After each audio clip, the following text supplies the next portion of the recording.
Noong nakita ni Jaril si Marcos, bumalik lahat sa kanyang isipan ang mga ginawa ni Marcos sa kanilang isla. Kaya sinadya niya itong banggain. Nagalit naman si Marcos sa ginawa ni Jalil at tinanong niya ito, nananadya ba siya? Galit naman sinabihan ni Jalil si Marcos na siya yung bumangga sa kanya.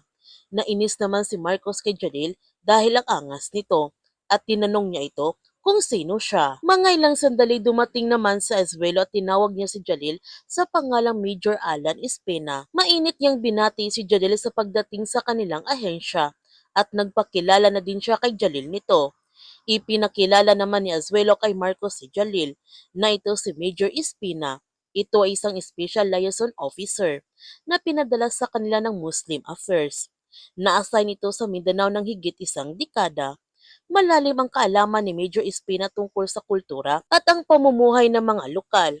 Itinuturing si Espina ng mga Muslim na kapatid kahit na Kristiyano ito. Nung dumating si Lara sa kanilang kinaroonan, ipinakilala din ito ni Azuelo kay Jalil na sina Lara at Marcos ang makakasama niya na madalas habang nandito siya. Sinabihan naman ni Jalil si Marcos na excited na siya na makatrabaho niya ito.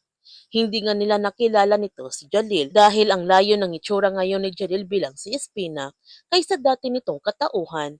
Sinabihan ni Azuelo sina Lara at Marcos, may finorward siya nito ng email sa kanilang dalawa. At nung nabasa na nga nila ang email, naiinis naman nito si Lara dahil pwedeng umatid si Major Espina sa kanilang operations, mag-audit ng reports at mag-access ng ebidensya. Ang sabi ni Marcos na ang ibig sabihin pwedeng pakialaman ni Major Espina ang lahat na siyang hindi matatanggap ni Lara. Kaya tinanong niya si Marcos kung wala ba silang gagawin. Hindi naman ito kasama sa kanilang team. Sinabihan ni Marcos si Lara na galing sa taas ang orders kaya wala na silang magagawa. Ipinakita naman ni Azuelo kay Jalil ang kulungan dati ni Dato Raman sa kanilang ahensya bago ito makatakas. At tinanong niya si Jalil bakit nga pala gusto niyang makita ang seldang ito. Ang sagot ni Jalil, gusto lang niya ito pag-aralan. At sinabihan niya si Azuelo na okay lang ba na maiwan mo na siya dito at pumayag naman ito si Azuelo. Nung mag-isa na lamang si Jalil sa selda, nasasaktan siya nito sa sinapit na kanyang ama at pinapangako niya sa kanyang sarili na hahanapin niya ang gumawa nito sa kanyang ama at hindi siya titigil hanggat hindi niya ito mahanap ang kanyang ama. Habang si Lara, iniimbisigahan naman niya si Major Alan Espina. Pina-background check niya ito upang malaman niya kung sino ba talaga si Espina.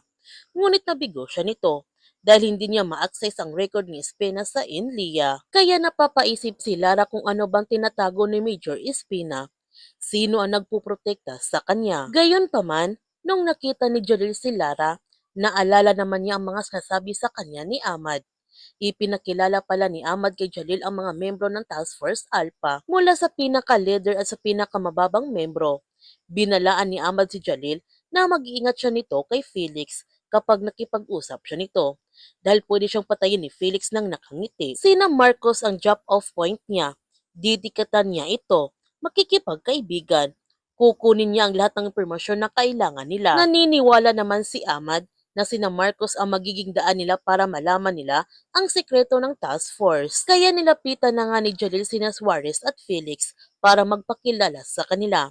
Maganda naman ang pakitungo nila Felix sa Suarez kay Jalil at walang kamalay-malay si Felix, nasa harapan na niyang matagal na niyang hinahanap. Umalis naman ng headquarters si Marcos para puntahan niya si Dato Raman dahil kailangan niya itong makausap.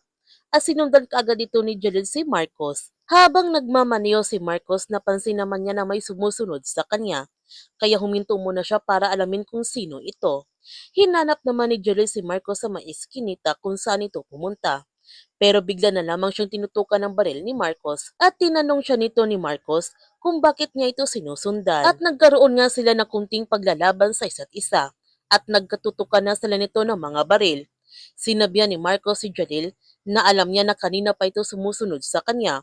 Anong kailangan niya sa kanya? Ang sabi ni Jalil na ginagawa lang niya ang kanyang trabaho. Binabantayan niya ito. Ang sabi ni Marcos, sa labas na ito ng office premises. Sinusundan pa rin siya nito. Ang sabi ni Jalil, yung nangyaring massacre sa Zamboanga, nasa office premises ba ito? Laging ginagawa sa labas yung kalukuhan. Binaba naman ni Marcos ang kanyang baril at ibinalik niya ito kay Jalil. Binalik din ni Jalil ang baril ni Marcos. Bago umalis si Marcos, sinabihan niya si Jalil na huwag siya nito sinusundan dahil itong pinakaayaw niya na sinusundan siya nito. Sinabihan ni Jalil si Marcos na hindi rin ginusto ng mga taga-isla na patayin sila nito, di ba?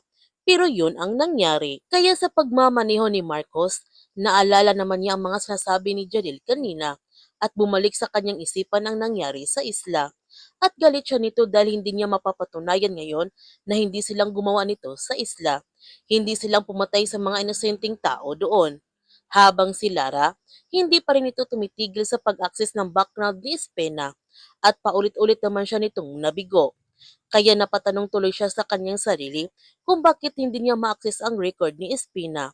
Ano ba ang inililihim ni Espina? Isa ba itong deep cover agent? Anong totoong pakay ni Espina dito? At makikita mo sa kanyang pagmukha ang kanyang takot. Kaya huwag natin palalapasin ang kapanapanabik ng mga tagpo sa Blood versus Duty.